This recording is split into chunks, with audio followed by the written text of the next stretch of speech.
কিশোরগঞ্জের হোসেনপুর উপজেলার গোবিন্দপুর ইউনিয়নের বালিয়ারচর ডাংরি সংযোগ বলিয়া খালের উপর ঝুঁকিপূর্ণ সেতু দিয়ে প্রতিদিন হাজারো মানুষ চলাচল করে। ব্রিজের উপর দিয়ে হালকা যানবাহনও চরম ঝুঁকি নিয়ে পারাপার হচ্ছে। সরেজমিনে দেখা গেছে বালিয়ারচর ডাংরি দু গ্রামের সংযোগ ইমান আলীর বাড়ি সংলগ্ন উঁচা ব্রিজ পুরাতন জরাজীর্ণ। ভাঙ্গা স্লিপারের উপর দিয়ে যানবাহন চলাচল অসম্ভব হয়ে দাঁড়িয়েছে। অনেক বছর আগেই ভেঙে পড়েছে দুপার্শ্বের রেলিং। আমরা অনেক দিন ধরে আমরা কষ্ট করতেছি, মানে প্যাসেঞ্জার নামায় তো লাগে এই ব্রিজের মধ্যে উঠন যায় না, প্যাসেঞ্জারের খুব কষ্ট হয়। প্যাসেঞ্জারের নামে গাড়ি নিয়ে তুলন লাগে টাইনা। এই ব্রিজটাতে ভাই গাড়ি ঘোড়া লইয়া খুব কষ্ট হয় তুলতে, ভাই খুব কষ্ট করে তুলতে হয়। আমরা যাইতে ভাই ভয় লাগে গাড়ি লইয়া, মানুষ লইয়া আইলে মানুষ নামায় তুলতে হয় ভাই। আমরা একা একা আইলে তুলতে পারি না গাড়িটা অনেক কষ্ট হয় ভাই। মানুষের আছে, মানুষ বিছাই খেলা টেলা দিব ভাই। আমরা অনেক কষ্ট হতেছি, অনেক দিন ধরে কষ্ট হতেছি। এটা ডাংরি বল্লেশ্বর মাঝামাঝি এই ফুলটার মাঝে অনেক লোক চলাচল, গাড়ি অনেক লোক চলাচল হয়। বহুত দিনে অ্যাক্সিডেন্ট হয়েছে, আমি নিজেও অ্যাক্সিডেন্ট হয়েছিলাম। তা আল্লাহ হায়াত গুনে আমার বাঁচায় রাখছে। এই গাড়ি মুসরা দিতে গিয়ে ফুলে উঠতে গিয়া এই ফজা গেছে গাড়ি,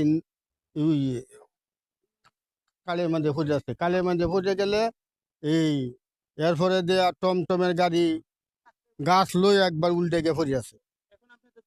এখন আমাদের দাবি হইল প্রশাসনের কাছে, এইটাই আমার দাবি, যাতে এই ফুলটা ব্রিজটা যাতে করিয়া দেয়, মানুষের চলাচল যাতে সুন্দরভাবে করতে পারে, যাতে কোনো অ্যাক্সিডেন্ট না হয়।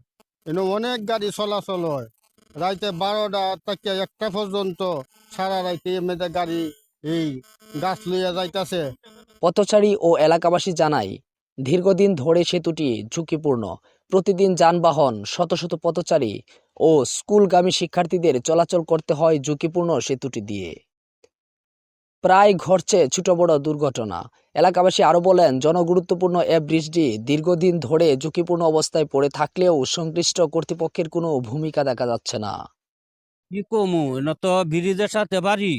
এখানে যদি দিনে তো যতক্ষণ তাহি তখন গাড়ি ঘোড়া সামনে পরে ধাক্কা দেওয়া লাগে, যার সামনে পরে সেই দিতে হয়।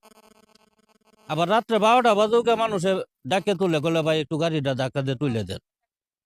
কারণ ভাই আমরা যেমন এই ব্রিজে বাড়ি হইয়া অনেক সমস্যা আছে। এই কতদিন আগে একটা অটো উল্টে এক মহিলা ট্যাঙ্গু বাংলো, আর দুইজনে মোটামুটি ভাবে ভালো টুকু পাইছে। ব্রিজটা অনেকদিন ধরে অকুজু পড়ে লইছে, অনেকজন এই অটুর একবার খালো গিয়া পরে অনেক অটু পড়ছে। আমরা এই হাসপাতালে মানুষ নিয়েছি, ট্যাঙ্ক ভাঙ্গে গেছে, হাত পাও ভাঙ্গে যা অনেক কিছু হয়। এই ব্রিজটা অকুজু পড়ে লইছে, এটা অনেকজন আইয়ে ব্রিজের নেয় কিন্তু কাজ হয় না। সেতুটি পুনর্নির্মাণের দাবি জানান তারা। এ ব্যাপারে বর্তমান ইউপি সদস্য রেজাউল করিম রশিদ জানান, ব্রিজটি পুনর্নির্মাণের জন্য উপজেলা এলজিডি অধিদপ্তরের বরাবর প্রকল্প দাখিল করা হয়েছে।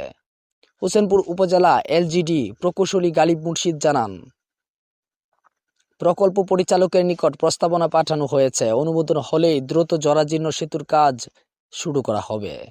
মাহফুজ রাজা, মুভি বাংলা টেলিভিশন।